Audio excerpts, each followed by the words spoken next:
Hola, ¿Cómo hola. están? ¿Qué tal? Súper ¿Cómo bien. andan? Bueno, me parte de yo te mandé Mi amor, gracias. De Isaías. Gracias, mi rey. Muchas gracias. Mira vos lo que sos la creación más preciosa de Dios, ¿eh? Mira, quiero verte tocar ahí. Mi amor.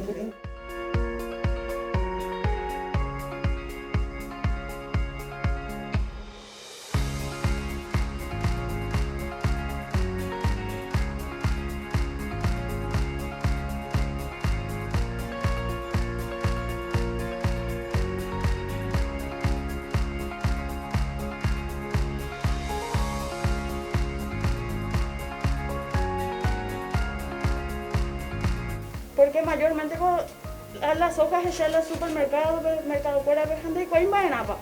Me están dando azúcar ahora.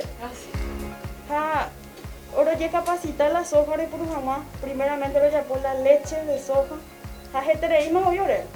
Y para más es que nosotros preparamos todo eso y enseguida ya roñe por no vender. Yo soy una pequeña emprendedora que ahora estamos llegando a un año de nuestra inauguración. Y de mi corazón sale ese agradecimiento hacia usted. Gracias a vos y felicidades. Gracias. Felicitaciones.